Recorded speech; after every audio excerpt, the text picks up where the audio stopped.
Okay, thank you all very much. I think we're about to get started with our next panel, so if you'd like to take a seat, we'll get started shortly.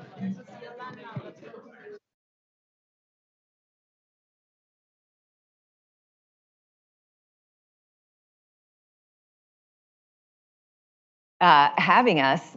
I am really excited for this conversation. This is such an important topic, which I know I don't need to say to this group. Gender inequality is just inextricably linked to global inequality more broadly.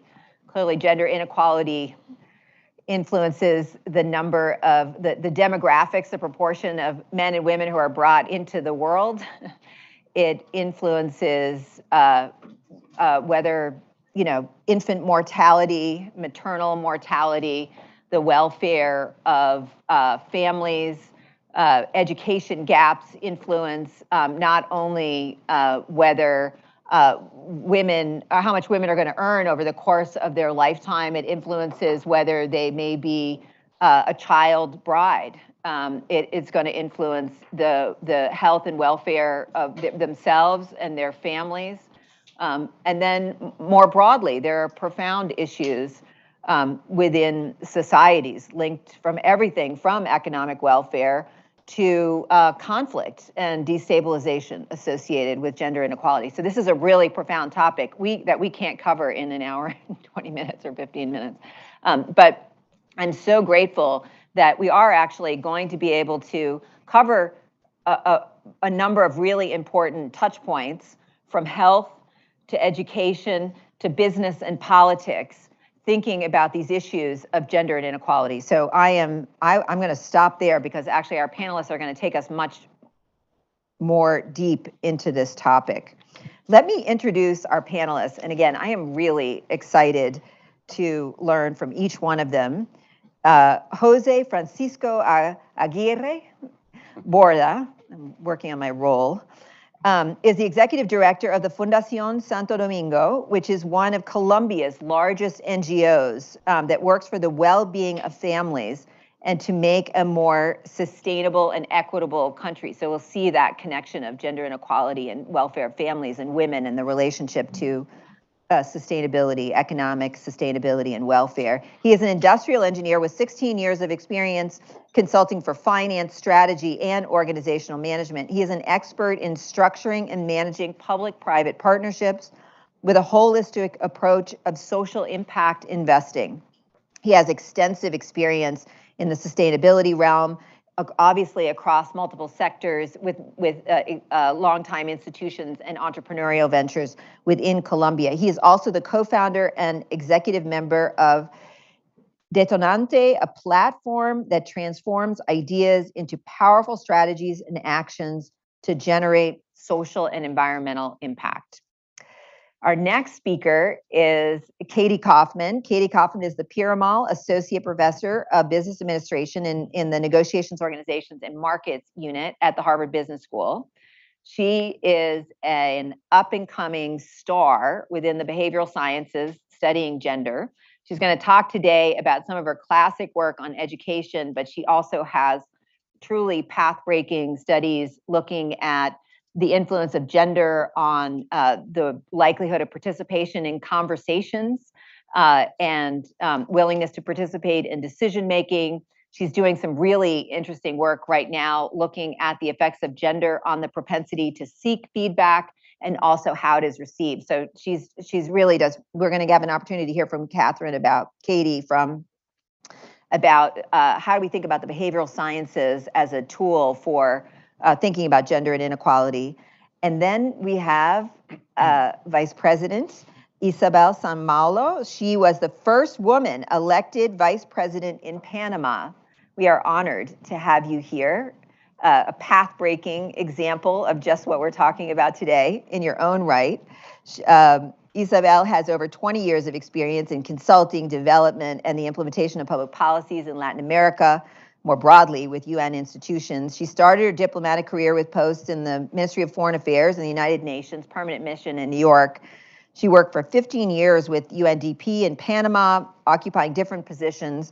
And then she led the team that designed and executed Agreements Panama 2000, which was the framework for legislation of the Panama Canal Authority. She is a founding member of Women Corporate Director, the Women Corporate Directors Association of Panama, and we're going to hear about some of this work that she is doing, not only path-breaking in the government sector and encouraging women in politics, but also specifically working with private sector institutions on sustainable development goals. She is also a founding member of the Global Shapers Chapter of Panama, an initiative of the World Economic Forum, and a fellow of the Central American Leadership Initiative, CALI, as well as the Aspen Institute. And I'm sure that's not the end of the list. So please join me in welcoming our panelists. I've asked each of them to speak a bit from their perspective about how their work intersects with this question of gender and inequality, but also what they see as promising strategies or what strategies they've tested and seen results on in their own work. And may we start with you, José Francisco? So thank you so much for the introduction. First of all, good afternoon to everybody. It's a great pleasure and an honor being here at the school, at the university, and being in this panel with you. Such an experience, an important experience that you have in gender and inequality around the region and in the knowledge. So I have been working in the social sector, in the nonprofit sector in Colombia, the last 17 years. And one of the things that happen in the social sector is that it is conformed and full of women. So I have been experienced working with women, and I believe that the social sector has an example of the kind of organizations that we have to build, because I have been experienced working in an environment that has gender equality more than other industries. So one of the message that I have to deliver is that it's a lot to learn in the social and non-profit organizations in order to bring equality in other kind of industries. One of the things that I want to explain today is an experience that we have beginning the pandemic. So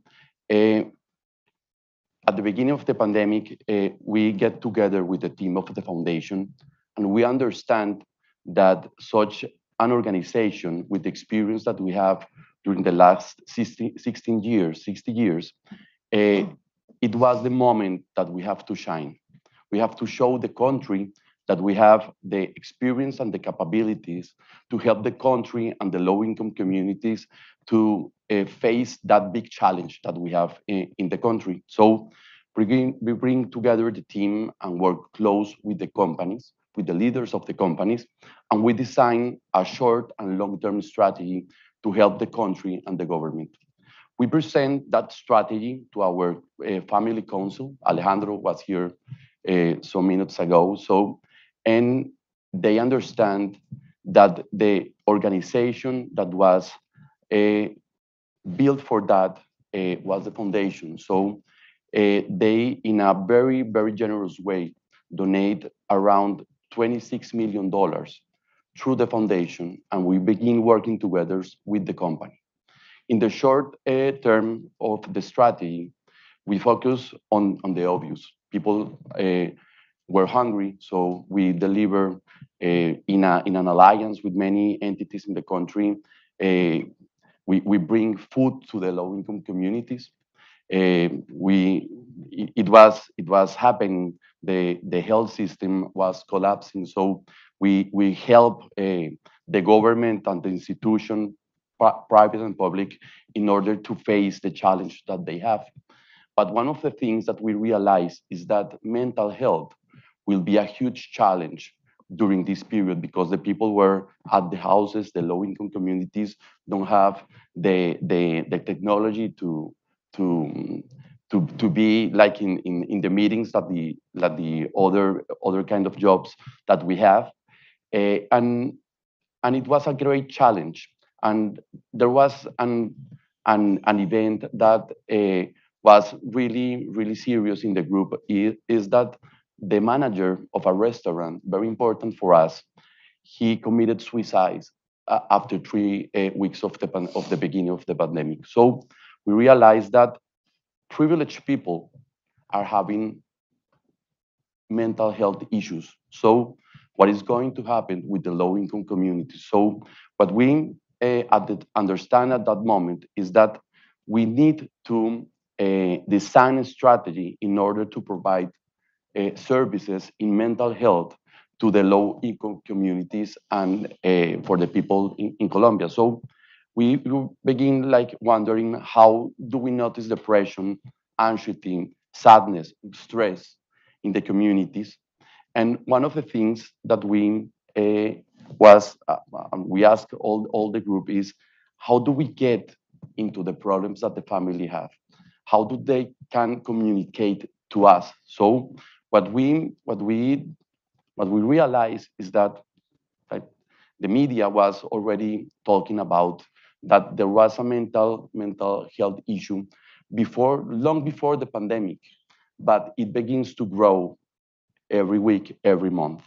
So we at the beginning, what we do is like with the group of media companies of the group, we begin like making a survey around the country in order to understand what was happening.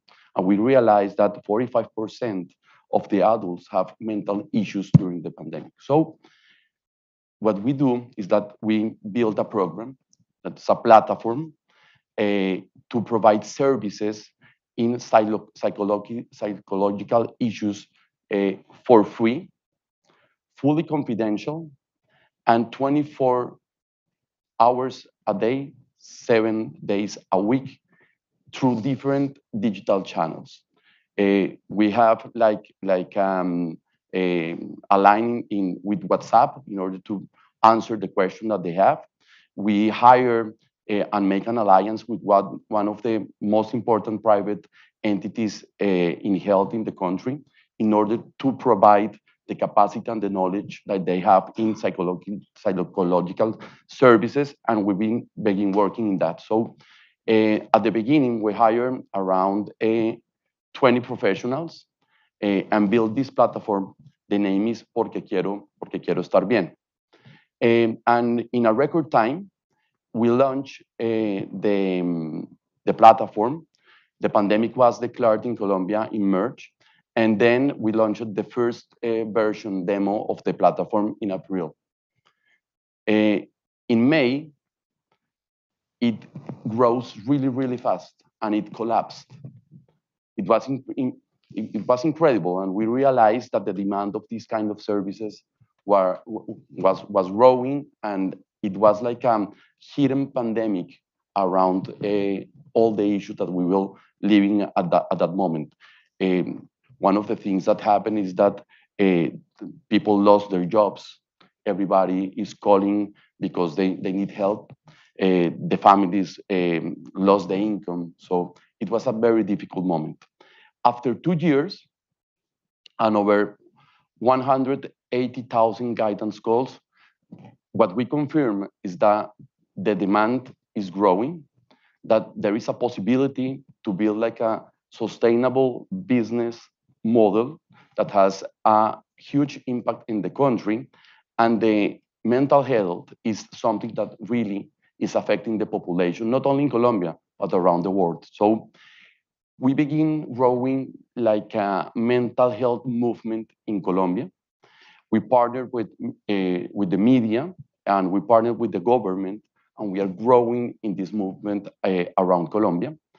We can see some data, and I want to talk about gender and the focus in gender inequality around the platform.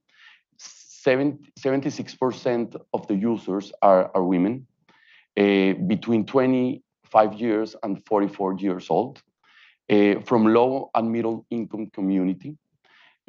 For the biggest cities in Colombia, Bogotá, Medellín, Cali, Barranquilla, and Cartagena. And many of them have like high school education level. So what happened is that they lost their jobs. They were worried about her kids, and they were living a very difficult moment. And you can see that today To date, more than 1,816 cases of domestic violence have been handled through the platform. So during this period, without the income, living all together in small houses, with no resources, the case of domestic violence increase, sexual harassment, sexual abuse, many other things happened around the communities and in the houses. So we don't we not only have the channels, but we also build a big platform that right now has all the experience for many alliances, and we have a lot of pieces, more than 1,000 pieces that help people understand the issues that they are living and experience. When people go to the platform, they can read, understand, see videos. If they need more assistance, they can call. If something is happening with somebody, we can guide the people in order to have a mental health attendance, to have an appointment with a doctor, and in extreme cases, we can go to the police and show what is happening in the communities. So at this moment, and that was like 2 weeks ago, we achieved 3 million visits on the platform, and this is growing. So we have two big questions: what impact are we achieving, and how can we make this sustainable and scalable? And that's one of the big challenge that we have right now. One of the things that is happening, and it's very important, is that we are provided the service to many companies. More than 20 companies right now in the country hired this platform in order to provide the services to the people in the company. So what we are understanding is how we build a very lean model so that we can provide services to companies and to government. And with the resources and the income that they have, we can provide for free the services to the low-income communities in the country. So this is the platform. This is what we have learned at the moment in Porque Quiero Estar Bien. And these days, I have been hearing a lot of knowledge, and I believe that there is something that we can grow, because this topic of mental health is one of the biggest issues that we have today in our societies and in the health system. That for now. That's really profound. And probably I don't know if every person in this room is a Spanish speaker, but it's because I want to be well. Yeah, which is a beautiful. I think it's a really beautiful tagline, to kind of come in and check it. Thank you so much for sharing that. It's very profound work. I'm eager to get back to it. Let me get Katie in the conversation. Katie's going to, as I said, we're traveling this huge topic from different perspectives. So important, these issues of health, wellness, sexual assault, domestic violence. And now we're going to go to the education sector, which is a leap. But this is extremely important, actually, because as I was highlighting, actually women's educational achievements have meaningful implications for gender inequality, vulnerability to these types of dynamics that Jose Francisco was just describing. So please, Katie, go ahead.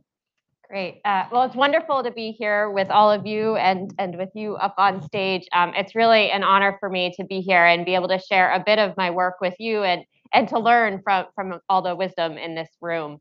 As Hannah mentioned, I'm going to share a little bit of my work on thinking about how men and women make decisions about when to put themselves forward, right? Whether we're thinking about their ideas, right, their contributions to team decisions, even putting themselves up for promotion. My work thinks a lot about the ways in which men and women make those decisions and how they might contribute to gender gaps across educational and professional settings.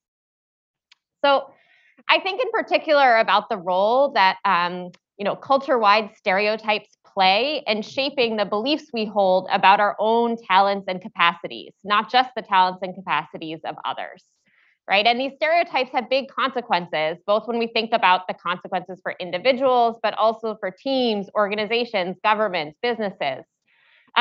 Self-confidence, right, the beliefs we hold about ourselves, we know these things are really important, right? They matter for the financial decisions we make, for test taking, which I'll talk a bit about today, for thinking about what careers and educational paths to pursue, and even what industries to enter, right? And we also know they matter for the decisions we make about exactly when to assert ourselves and our ideas.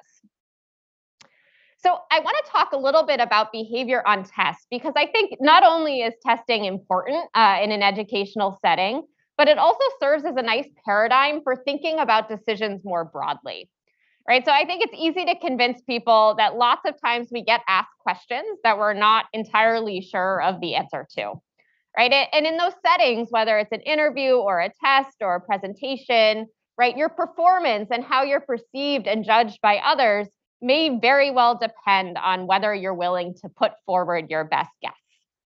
So if you think about college entry exams, whether it's SATs in the United States, right, or a variety of multiple choice college entry tests around the world, right, lots of these tests are structured in a very specific way, right? You might see 5 possible answers on a test question. You might get a point for a right answer, lose some penalty for submitting a wrong answer, or get 0 points if you simply decide to skip that question. Right, so as an economist, I could write down a simple model and say, okay, you can sort of maximize your expected score by sort of guessing across all of these questions. But in fact, that's not what we see test takers do. And so both across the lab and in the field, we see that women tend to skip more questions than men. And when we take this to a controlled experimental setting, we can actually determine that this is true, even conditional on having the same level of expertise. Right? If we force the man and the woman to answer all the questions, they would get exactly the same score, and yet women are just simply choosing to skip more questions than men. Right? And you can see how these types of gaps might emerge, right? The decision about whether to sort of guess, right, to put that idea forward depends upon your perceived chances of having the right answer, and also your risk preferences, right? How you think about that penalty, that downside risk. So what we saw in the laboratory when we were studying these questions is that if we just removed the penalty for wrong answers, we could close this gender gap, right? If we take away the downside risk, it's no longer as relevant if you're sort of underconfident or if you are a sort of more risk-averse test taker, right? It just now makes sense for everyone to guess. So one of the real beauties of this sort of line of research is I got really lucky. So I was working on these ideas, and then a few years after I was doing this laboratory research, a few tests around the world started to actually remove penalties for wrong answers without my involvement. And this presented an amazing opportunity to be able to study this question in the field. So today I want to show you a little bit of data from the Chilean college entry exam, which back in 2014 decided to remove penalties for wrong answers. So what do we see? So what I'm showing you here is the gender gap in questions skipped. And the green bars is the gap before they decided to remove penalties for wrong answers. And the brown bar is the gap afterwards. So what do we see? Overall, women are skipping significantly more questions than men before this policy change. And the gaps are larger in what might you think of as sort of stereotypically more male-type domains like math and some of the sciences, right? Removing the penalty for wrong answers significantly reduces these gaps, right? Now we've got fewer differences. Now you might ask, okay, well, do we really care about sort of test takers skipping questions? Maybe it's just the test takers who don't know many of the answers who are deciding to skip anyways. So what was really striking in this data is that when we looked at behavior and sort of partitioned it by test taker ability, we saw that indeed the number of questions you skipped falls as you know more about the material, right? As you're a sort of a better student with, as indicated here by a higher GPA, but the gender gap in questions skipped actually grows. So again, this is gender gap in questions skipped, but now split by percentile of GPA. So among our highest ability test takers is actually where we saw the largest gender gaps before the policy change. Reassuringly, it seems like the policy change is effective in closing these gaps across the range of sort of test taker GPA. Okay, but of course, ultimately, we don't matter so much whether you skip questions, we care about your test score, right? And so what is the impact of this policy change on the gender gap in test scores? We see this is a test-taking context where there are relatively sizable gender gaps in performance, right? About a third of a standard deviation prior to the policy change, but simply removing penalties for wrong answers reduces this gender gap by almost 10%, right? So almost 10% of the estimated gender gap in performance is really a function of the test design, right? A test design that rewards people for being more tolerant of risk and more overconfident about their own abilities. Okay, so more broadly, right, I like this as a model, right? When we think about setting up our sort of systems and processes, how do we set them up so we're actually drawing in the most competent, the most expert, right, the best ideas, and not simply the people who are most overconfident in their own talent, right? And this is something we can think about across a range of settings. So I'll show you one more piece of data, right? So now this is thinking instead about sort of team decision making. So imagine you're on a team, you're faced with questions across a variety of domains, and you have to decide, gee, do I think I know the answer in a way that I'm actually confident enough to volunteer this answer for the group, right? Do I put my idea out there? I'm going to show you the rate at which I observe that an individual has the right answer, but chooses to not volunteer it to the group, right? It's sort of a right answer that goes unheard. So this is data looking only at male-type domains. And what we see, right, the red bars are women, the blue bars are men, right? That nearly a third of women's correct answers in male-type domains go unheard in this setting, right? They simply never get volunteered. It's not that they're not being listened to, they're just never contributed in the first place. And maybe what's most sort of disturbing about this picture to me is that, again, you can think about this x-axis as varying the level of expertise. So what do we see? Even among our most expert participants, right, those at the 5 end of the scale, we see significant gender gaps. And if you think about the rate at which our most expert women in this setting are failing to contribute answers is about at the rate that men who essentially know almost nothing about the area are failing to contribute their answers, right? So we've got sort of a big distortion in terms of who we're hearing from, seemingly on the basis of self-confidence and the stereotype of the domain. Right, so what do I want to leave you with, at least at this moment, and I hope we can talk more about this as the panel continues, right, is that stereotypes really matter, not just for how we think about others, but how we think about ourselves. And they matter for when we think about whether we're going to put ourselves and our ideas forward. Right? And I would encourage all of us as leaders and managers in the room to think about how we're going to ensure that we're able to attract, recruit, promote, advance our best talent in light of these factors. Right? So I would encourage you, be wary of strategies that are going to try and quote unquote change the women, right? Get the women to be louder and more confident and speak up. Right? But instead think about, have I set up the right process, right? Have I set up the process in a way that is mindful of thinking about distinguishing between confidence and competence? Thank you.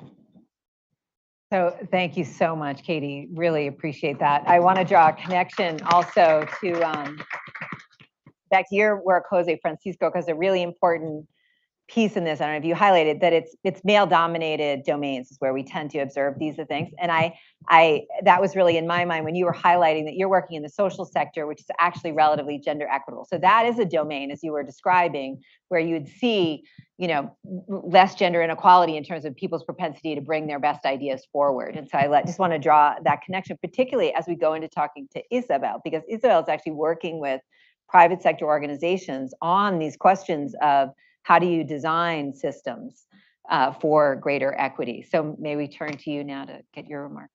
First of all, thank you so much to the Center for International Development for inviting me to share some thoughts, and to my panel. It's great to be here, and to the audience as well. So I would like to go to the title of this panel, Gender and Inequality, because I believe that these are two things not only very, very connected to one another, like you said at the beginning, but that they feed one another. And as we look at gender balance and the work towards gender balance, we will see how that concludes in diminishing inequality, just like we will see that increasing gender imbalances will do the opposite. So they feed each other in every way. And to go into this, I'd like to go to three things. First, talk about the Sustainable Development Goals. Second, talk about what happens to gender and inequality during crisis. And third, a few considerations on what can we do about it. So on the Sustainable Development Goals, we can go throughout the 17 Sustainable Development Goals and see in each and every one of them how gender and inequality interact and feed each other. I will not go on to the 17, but I'll mention just a few of them. Let's take Sustainable Development Goal number 1 on poverty. If we take SDG 1 and put a gender lens on the poverty gap, we will find that according to the United Nations Development Program, globally, there are 122 women aged 25 to 34 for every 100 men that are poor. So there is 22% more women that are poor than men that are poor. If we look at extreme poverty, women are 4% more likely than men to live in extreme poverty. And if we look at this gap in certain regions, for example, Central and Southern Asia, this 4% gap rises to 8%. So as we look into SDG 1, the connection is clearly there. If we look at Sustainable Development Goal number 2 about hunger, according to the Food and Agriculture Organization, in nearly 2/3 of countries, women are more likely than men to report food insecurity. If we look at SDG 3 on healthy lives, this takes us right into what José Francisco was speaking on what happens within the household.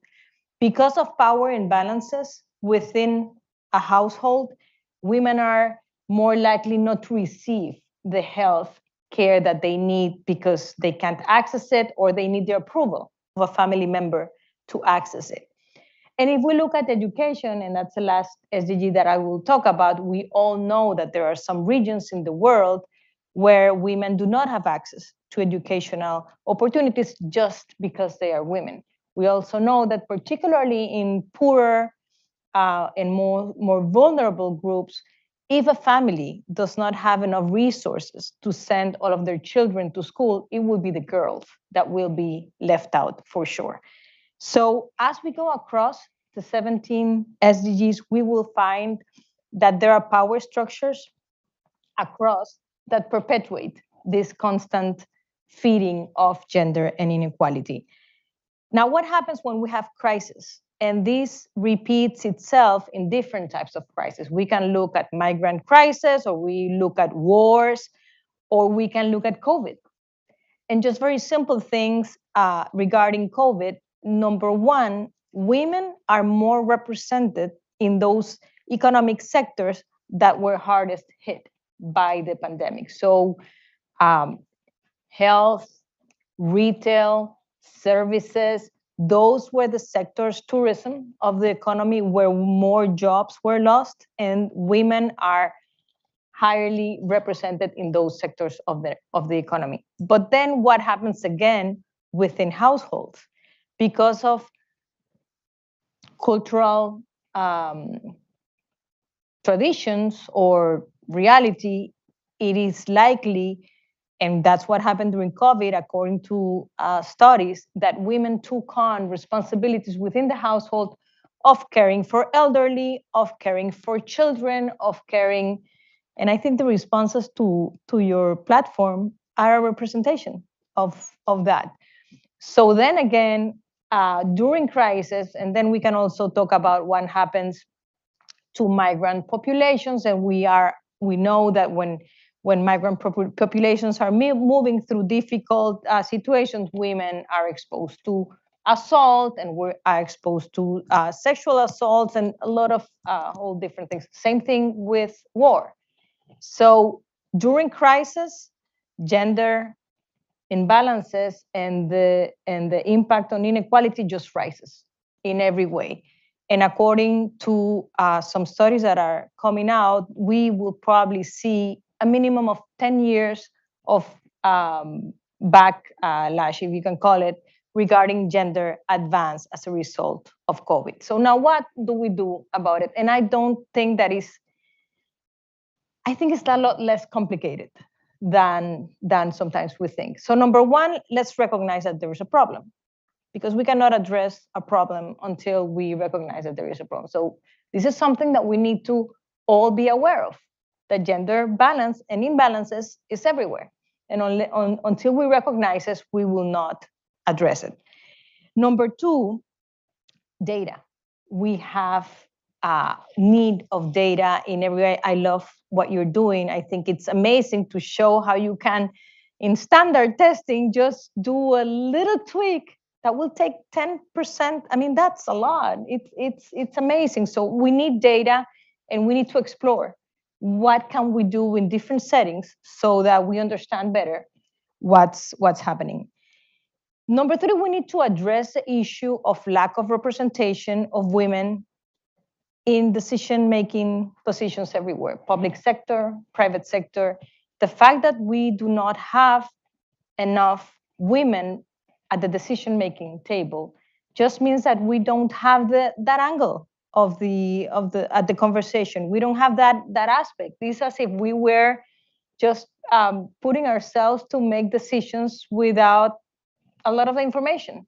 So we need to provide more access, and this is where I'm working regarding mostly the private sector, because you see within the private sector all of these efforts for ESG, but then you have a lot of work on the E, and you have very little work on the S.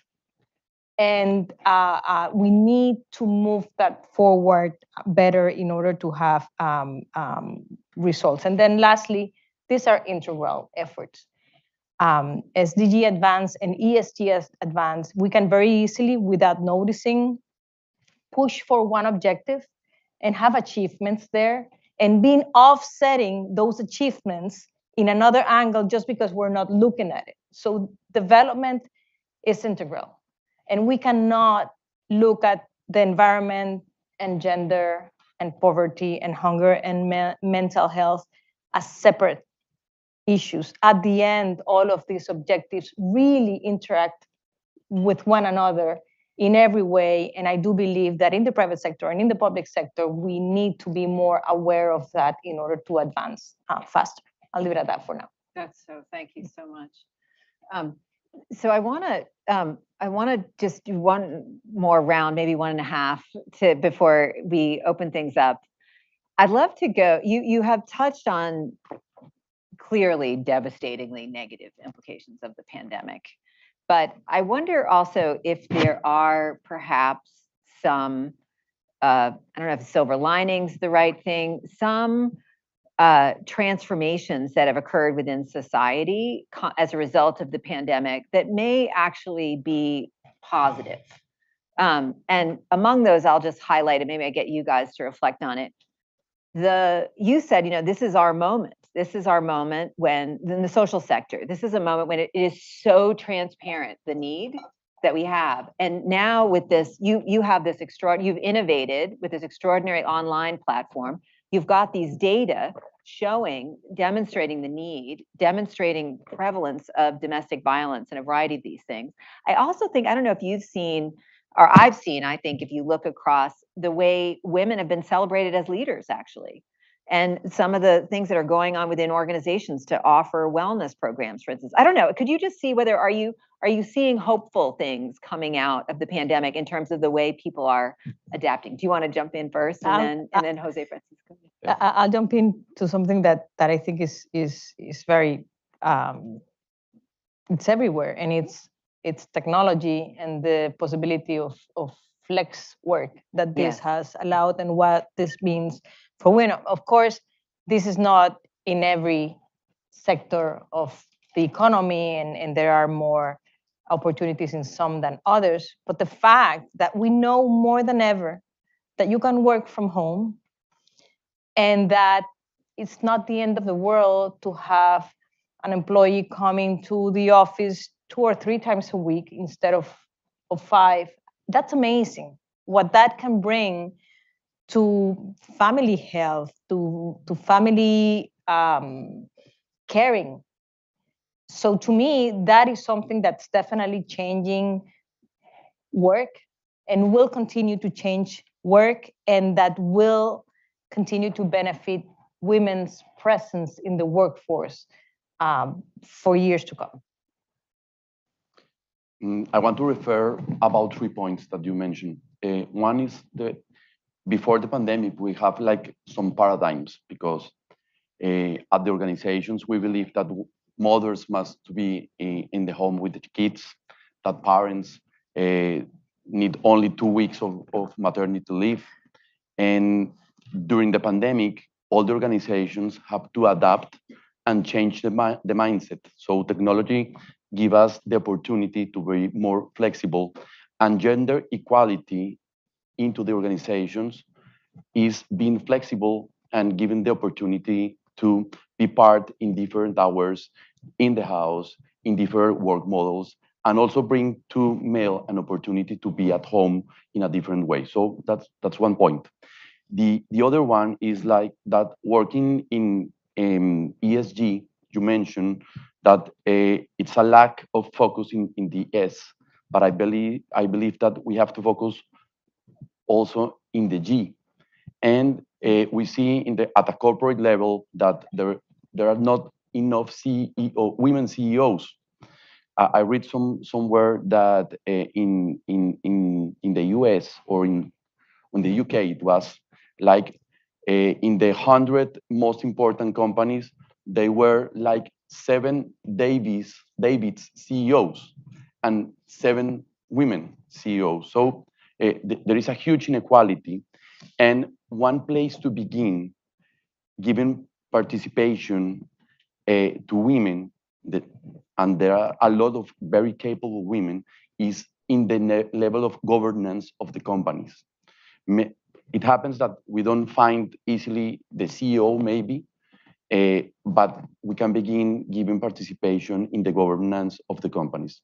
That's something that we promote in the group and also in the foundation. And the third topic that I want to refer is about migration. Migration, it's something that is happening and growing around the world. We can see it right now in the war in Ukraine and Russia, and we see it from Venezuela to Colombia. Right now we have around 2 million Venezuelans living in Colombia, and there is a huge crisis of gender inequality and abuse and many problems around that phenomena. And it will rise because there is not the war, it is not things like populism and everything that's happening in our region, but the environmental crisis that we are facing is going to grow. And what we can predict is that migration, it's growing and it's happening. So one of the things that we are trying to understand is how to think about gender equality and inequality around this phenomena in our region. I so appreciate your highlighting. I mean, both you all are highlighting context, whether it's masculine dominated context or more gender equitable context is having implications for these behavioral biases, and also the intersectional perspectives, right? So it matters whether you are somebody who is a knowledge worker who can work remotely, whether you have access to computer technology or can otherwise take your work home in order to do that, whether you are somebody, there are these amazing access now to virtual learning, but in very impoverished households, there may only be one device. And I think as you highlighted, the likelihood that the girl gets access to the device is lower than the sons. So there's huge implications of intersectional perspectives of more or less privileged women. And I think it's really important that we not just cluster women as a category. And also, I love that you're highlighting men, that it's really important that men also get access to participate in caregiving labor, if we're going to get to a more equitable place. Can I close with one more set of comments by you, Katie, before we open it up? And that is like using your behavioral science lens. What do you think are some of the most promising interventions, as you look at how do we think about, getting people access to online behavioral health services, or how do we think about creating more equity in organizations? I mean, are there developments in behavioral science that you think might be worth sharing with folks here? Yeah, I mean, I think the biggest promise of behavioral science is really to try and deliver on exactly the type of data you're asking for, right? And I think we're increasingly recognizing that when you arrive as part of your pitch with data, right, you can often be more persuasive than you could have been without it. I think from a behavioral standpoint, we're learning more and more about how we get people to do the things we think they should do, or even they think they should do, but have a hard time actually doing. Right. And so how do we enable people to make decisions that they want to make, free of things that, might influence their thinking, whether it's implicit bias or stereotypes, right? We know much more about how to structure the decision problems, right? And I think we can bring that insight to a lot of processes around interviews or hiring or promotion decisions. And I think that really has the capacity to transform some of those processes in a way that's not only better for gender equality, but just better overall in terms of actually selecting the best candidates.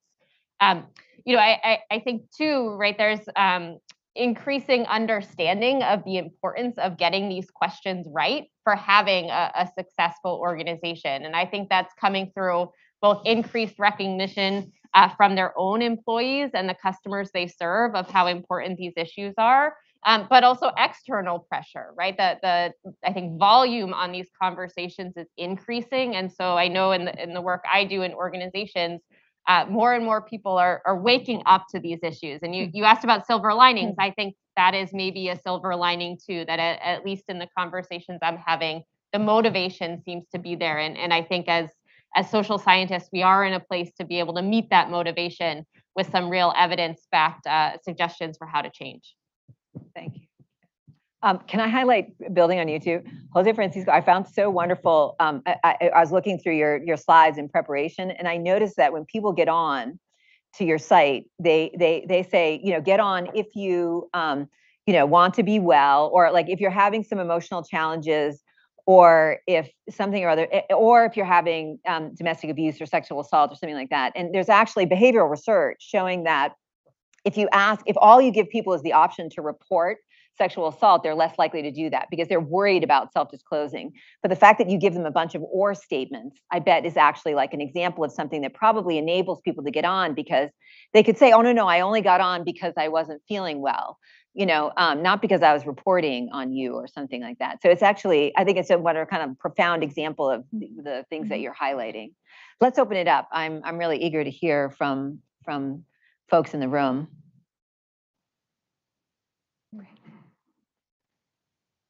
Maybe start with Ellen, and then maybe we'll go with this table and then back again. So I'm Ellen Snee at the ALI program, and I've worked my whole life on women's equality and advancement. And when COVID came, I went into a frenzy because I fear, and still fear, that we are going to lose decades of women's advancement. And I know there's an argument that flexibility, a big piece of it is the caregiving for children and for the elderly, but there's also the career pathing. And while flexibility is attractive, my terror, and I don't use that lightly, is that as we move back to work and women choose the fewer number of days to be on site, and men may choose more days, we are going to see what we had before COVID. And there's research that shows that promotability is that performance, which is what you can do remotely, is necessary but not sufficient for promotion. And the critical element of promotion is relationships with peers and especially senior executives. And when you're not there, you're not known. And I fear the outcome is going to be negative. So I wonder if any of you would like to comment on that. I think just building on what you said too, there's a great study co-authored by one of my colleagues at the business school, Zoe Cullen, who has looked at the likelihood of being promoted based upon whether you and your boss both smoke. with the idea being that if you're both smoking, you're out taking these breaks together. And it turns out that's actually a really powerful predictor of how quickly you get promoted. Right. But so no, I'm not suggesting everyone go out and take up smoking. Right. But instead, I think it speaks to the importance, right, of finding these opportunities for that more informal interaction, right? That it's not enough to just have these formal touch points. You need those moments of connection, of relationship building, of that one-on-one time. And how do we foster those in this sort of Zoom world, right? Where in particular, we might worry that groups with more responsibilities at home, women, right, members of maybe lower economic status groups, I think that's really, really challenging, that we make sure those opportunities are not, completely unequally distributed, right? And so I think you raise a really important point.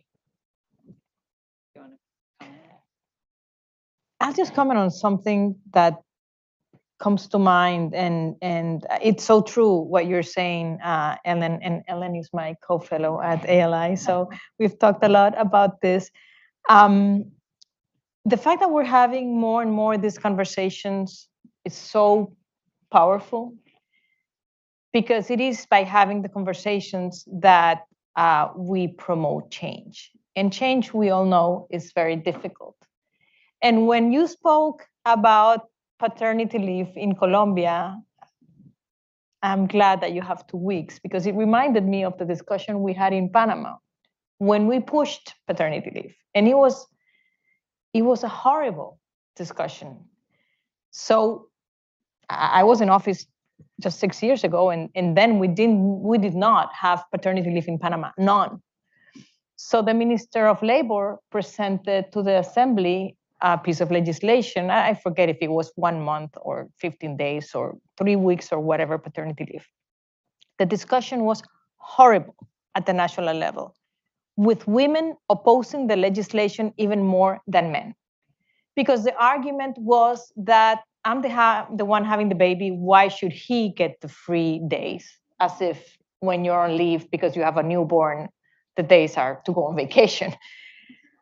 We ended up, it's very sad, but we ended up being able to approve 2 days of paternity leave in Panama. So in Panama, women have 3 months maternity leave, and fathers have 2 days, because this is what the discussion at the national level allowed. So we need to discuss these things more often. And yes, I fully agree. We don't know what's going to happen to advancement if you're less in the office and less having these informal conversations that are relevant for career advancement. But I think we need to be, at the public sector and the private sector, just very aware as a one mechanism that this is a reality, and being aware of it will hopefully allow us to prevent that from happening and to push for more equality in advancement. And also, and I think this is also one of the silver linings of the pandemic, we've for decades argued about more shared responsibilities at home. And if we continue to see that increasing, then hopefully both men and women that have, for example, young children will take advantage of the days where you can work from home, because it's a shared responsibility to take care of your family. Yeah, no, and it's a beautiful also example of a domain where there's just the research is just mounting, both from the health and wellness side and the social policy side, about the benefits not only to moms and children, but to men themselves of participating in this, and also for gender equity and the whole variety of factors. It's a great example of where the conversation just needs to go on and more data needs to be brought into it, because it is mounting and dramatic. Can I say, please go ahead. I want to say one more thing, because I realize I also didn't give you any practical solutions. So if I go back to even just the testing example, right, I'd make a similar argument here, which is it worthwhile to take a step back and say, does it make sense that the extent of informal interaction and personal relationship is such an important force in driving promotions, right? Maybe this is a call not to make sure that women get those opportunities. That'd be great if they did, but to say, hey, how are we doing our promotion process that the boss's buddy is more likely to get promoted even if performance looks the same, right? And so it might also be a call, I think, to reform and systematize some of these things in a way that takes the personal element that shouldn't be there out of it in cases where that's really called for. And you're seeing that in the McKinsey reports and some of these other kind of, thought leading, business thought leading conversations. There's a question over here. Yes. Yeah, I'm like Helen's little sister. Hey, my name's Isabel, and I've also been on gender issues my whole last 25 years. I have a slightly different question because it sounds like, Isabel, you're saying, we need more conversations like this. Let me just be a bit controversial. We've been a couple of 100 years now on this. We've made some pretty good progress.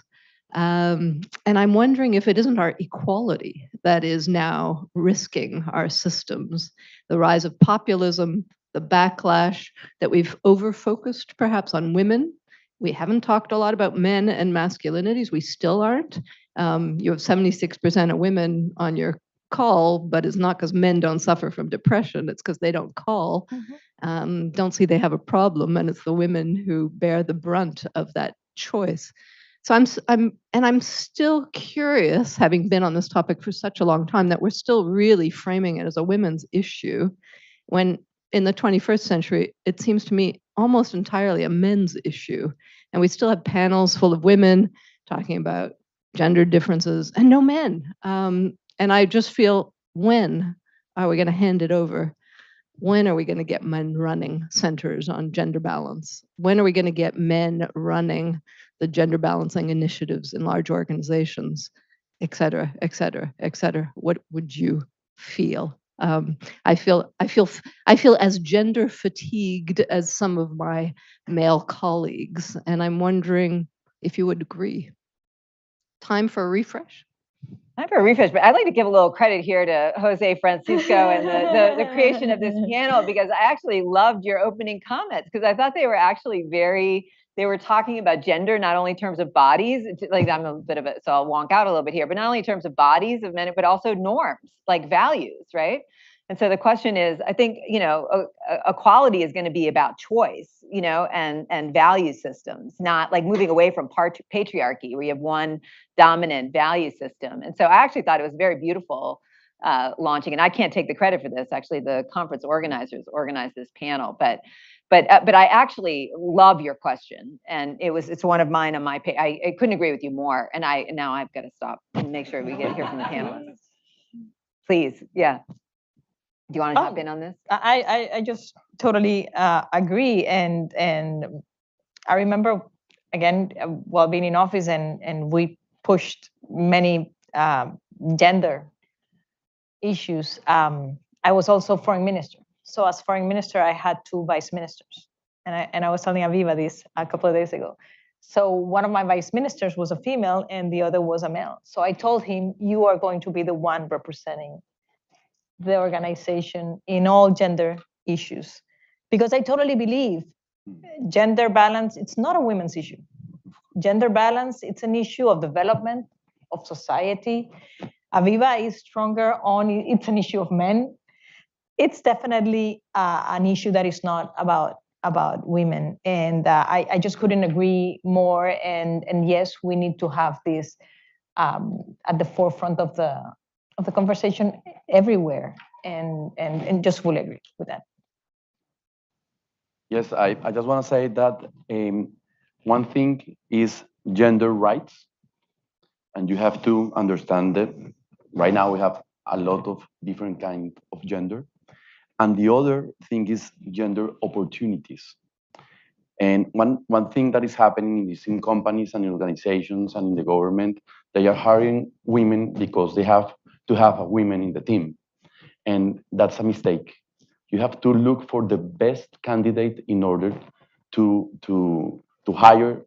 And if women are the best for that job, you hire them. So you have to change the mindset in order to give opportunities, and rights are other discussions. So I understand what you are saying. And the other thing is leadership. Right now, we see two kinds of leaderships in gender. The very strong, radical feminist leaders that are talking only about gender in a feminist way. And the other is that kind of leadership that is opening the discussion for an inclusion process that you say in the organizations and in the community, in the society, that I believe is the kind of leadership that we have to promote. So you sparked, and I think you realized, but this is good because you did get to talk about your work, your changing attitude about quotas, actually, and you've had an evolving perspective on that. And then Katie could maybe get in on this too, because that's another kind of behavioral intervention where there's a growing amount of research, and there's actually really compelling research specific in the development realm. So we got at least one more question over here, but I'm gonna can they respond, kind of building on this masculinity question and kind of follow this conversation, and then we'll get over here. I just have to slightly disagree. Yeah. That was the idea. So yeah, exactly. We get so of course, we should not hire a woman because she's a woman and we need a woman to fill the space. Definitely, 100%.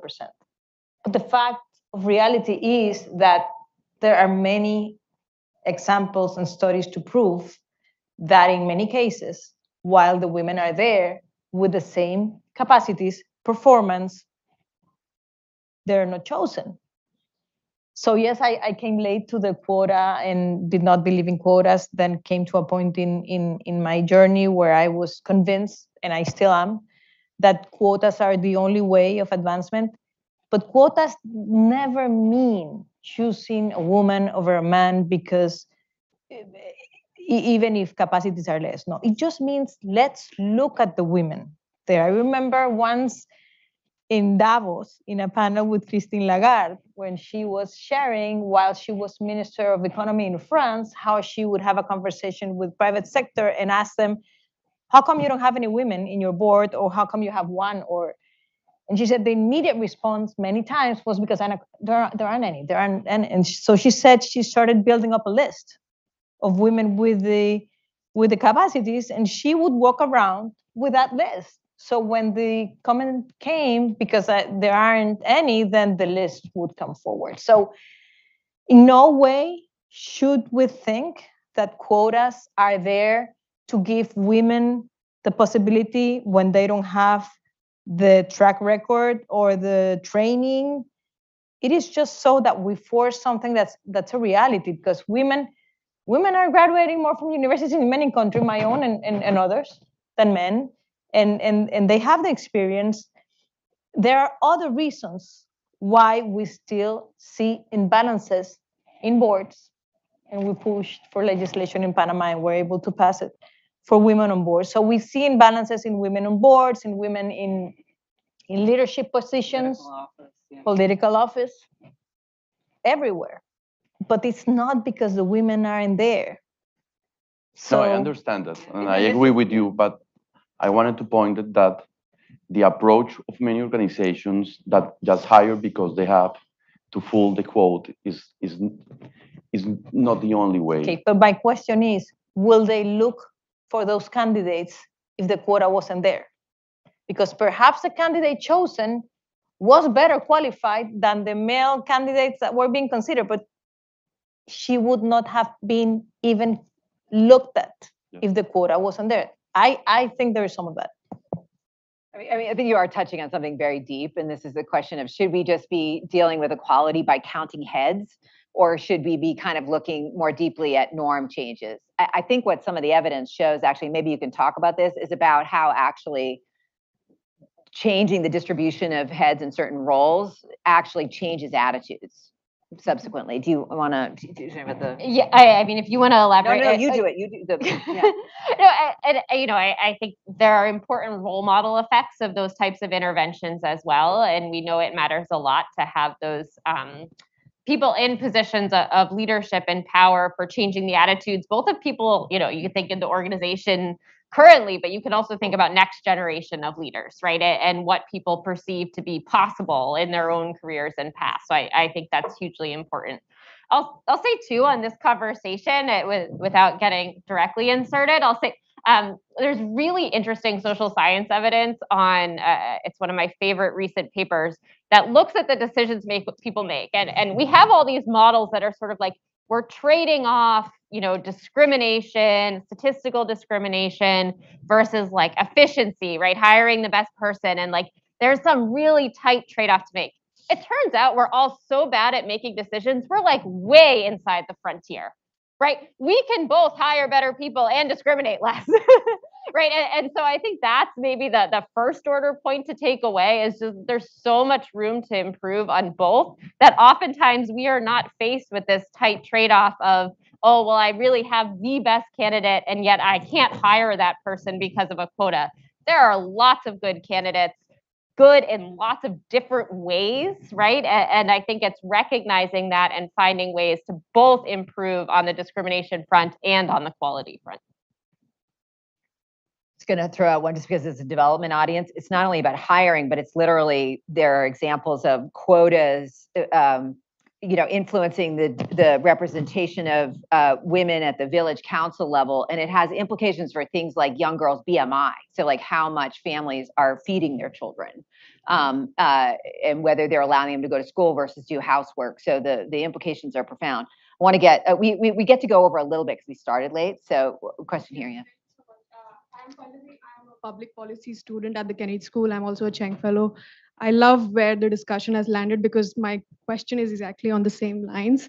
I was nodding along when you were saying it, like we need to involve boys and men. And my question is, when you think about gender and inequality, how much do you think the focus is actually on addressing the root causes of gender inequality rather than addressing the symptoms? The work that I've been doing in India, the research that I've been doing, trying to understand, for example, what is the root cause of gender-based violence? So can we actually address some of the harmful gender norms at an early age, especially that comes at for the boys? The challenge is there. It's difficult for people, for us to convince the people that this is an important piece of work, ultimately for gender-based violence, right? Like telling boys it's okay to cry or telling them bullying, harassment, abuse is not okay. It's difficult for people to understand that this is also an important piece of work. So now the question is basically, how much do you think in your work have you seen like the focus shift to addressing the root causes rather than addressing the symptoms?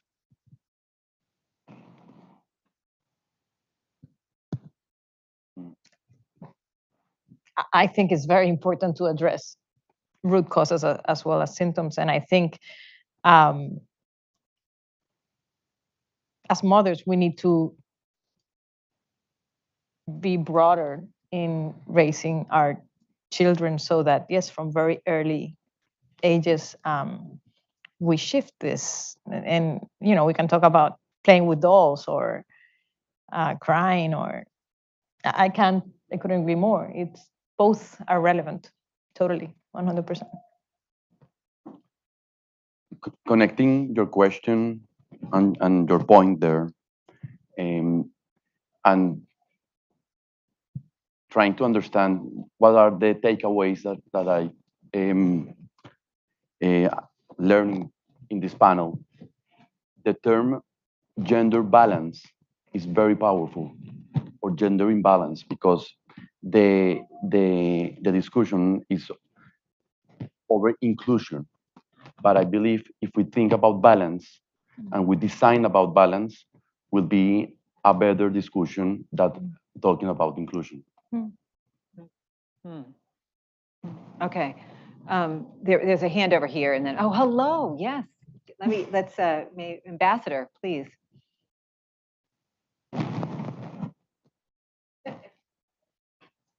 And actually, maybe we can grab a couple comments, just so we get a few comments in.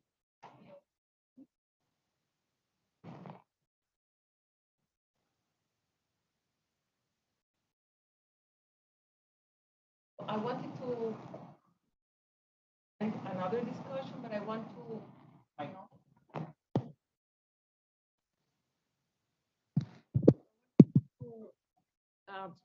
Thank you. I wanted to bring another point to the discussion, but I cannot help to contribute to the discussion about quotas. And because I was the first woman in the history of my country to ever serve as Deputy Minister of Foreign Affairs at age 35. And so I have to say that I am part of the first generation of women who started to have this visibility after the Beijing Plan of Action. Okay, but this discussion is usually based on an underlying assumption that is wrong from my point of view, that there is a conflict between quotas and the quality of the skills of the candidate, which is not the case. I mean, we just have to, there is this perception that is not the case, because especially when we look at education levels and how women are excelling in education and so on and so forth, just the fact that you have an opening and a recruitment process, that means that all the candidates that are participating in that process at least have the same level and the same skills. And I have to tell you that in my case, I replaced a man that had exactly the same skills, and I was the same qualifications, same age, same education, same level of experience, everything. But I am absolutely sure I was visible. I was completely visible for everybody, for the political elite. But I would not have been considered for that position had it not been there had not been an awareness of the gender issues, of the gender imbalances, of the need for the country to move on.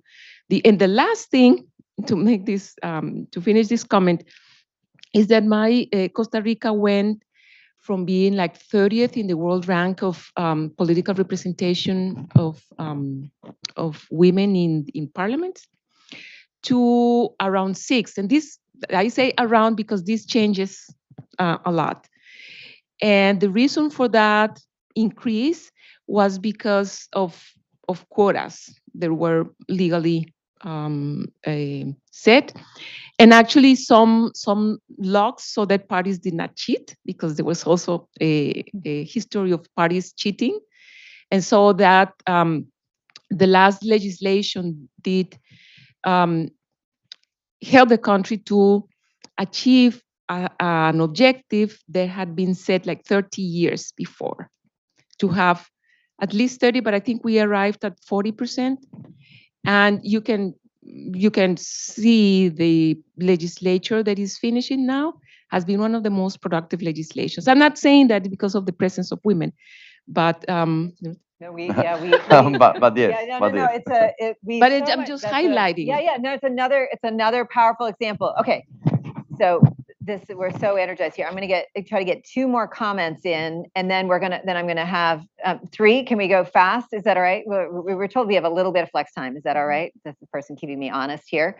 Okay, so I'm going to go here, and then here, and then we'll get final comments from you all. Okay, great. Yes, please.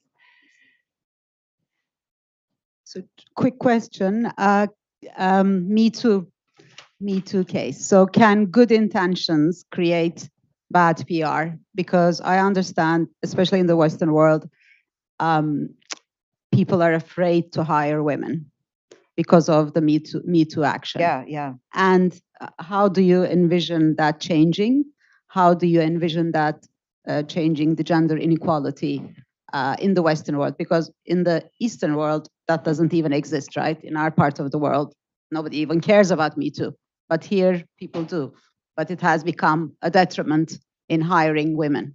That is great. I mean, not as great. That's awful. But that's a compelling question about distortionary incentives and the evolution of cultural norms. And yeah, please.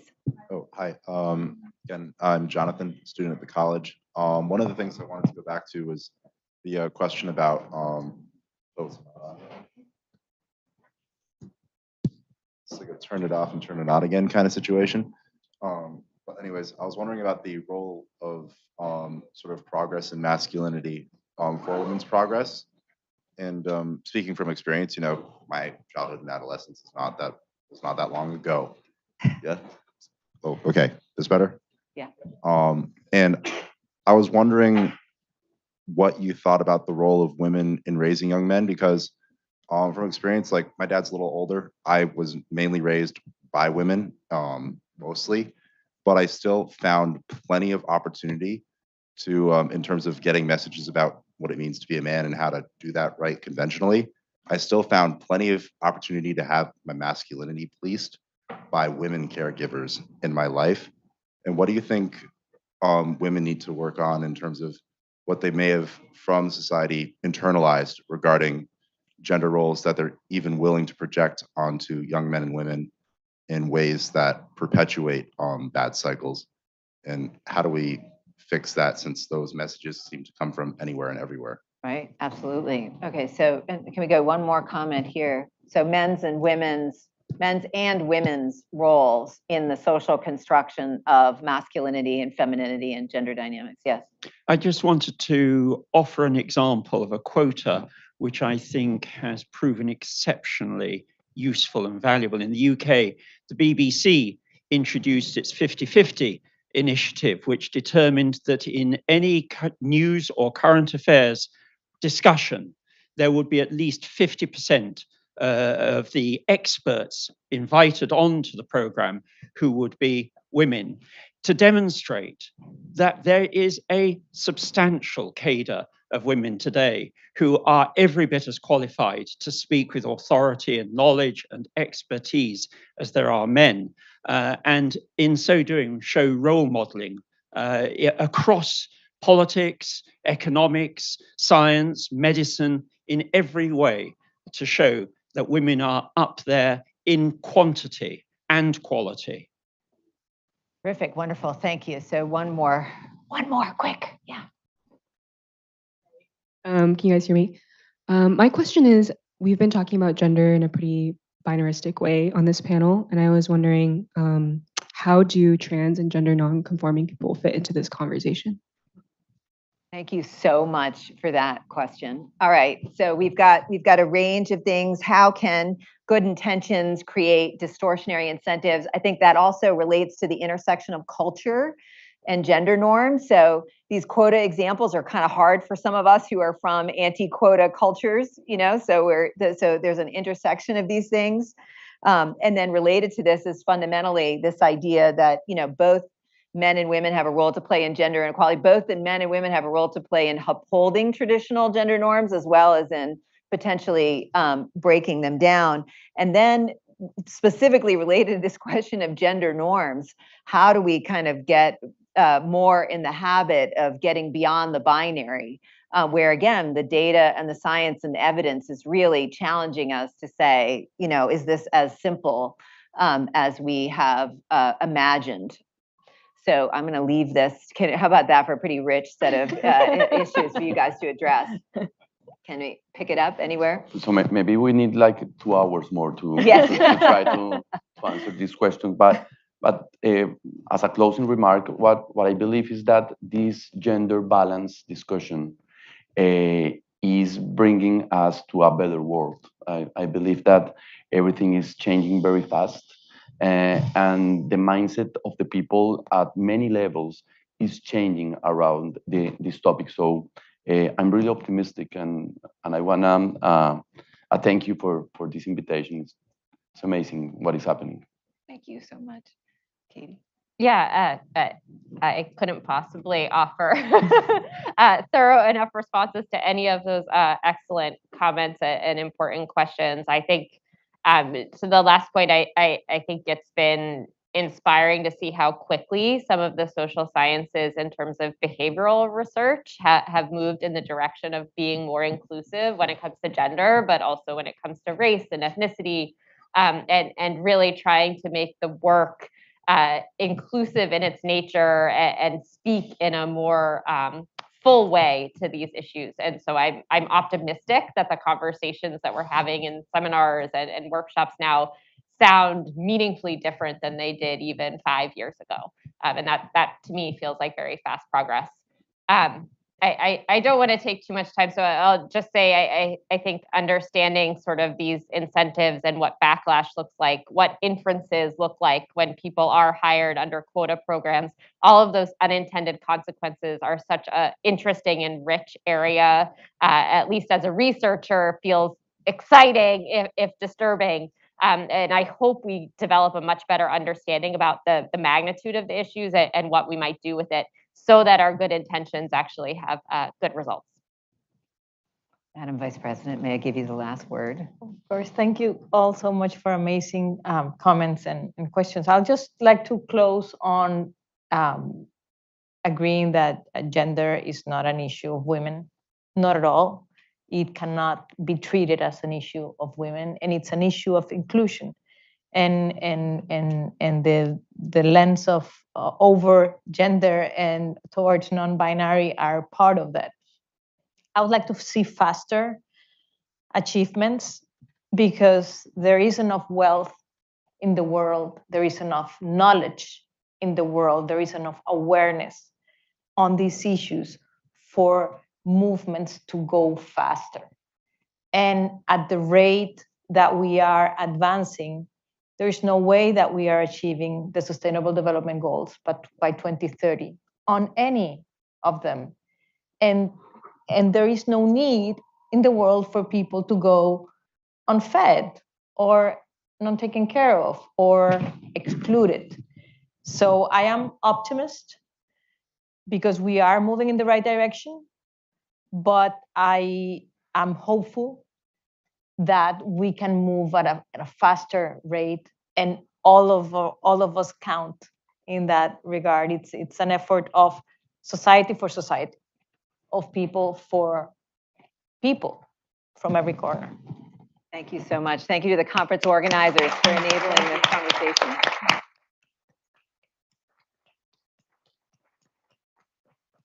I believe you have cocktails now. Oh, there you go. Yeah, so I don't want to hold anybody up for cocktails, but we have reached the end of our program. I can talk about it. Use Hannah's mic. We're going to do a. Okay. All right. I'll be quick. Yeah,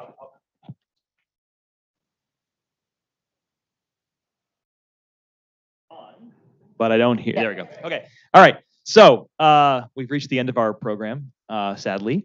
I don't know about you all, but it's been a while since I've done these in-person conferences. I just want to say, at least for me, how much better it is than Zoom and how wonderful it is to be together and to have these conversations. And I hope this will be just a preview of things to come. I hope you'll all come to the meeting next year and to other future events. I want to just quickly thank everybody for joining us both in person and online at the live stream.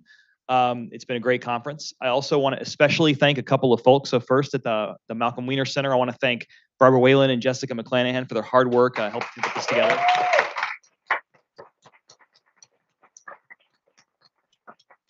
I also want to thank our co-sponsors at the Center for International Development. That's the director, Asim Khwaja, and Sarah Luttrell and Claire McCarthy. Thank you so much for everything you all did.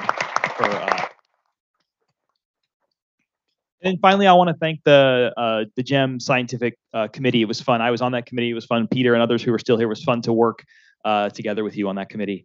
So that concludes our program for the live stream. So I just want to thank everybody and hope you'll come to the 2023 Global Empowerment Meeting. It's going to be even more fun than the 2022 GM was, I promise.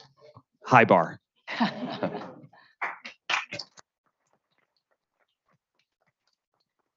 Okay, and now for our in-person folks, just want to invite you to join us in the East Courtyard right out here for a farewell reception. Your student ambassadors will be leading groups out to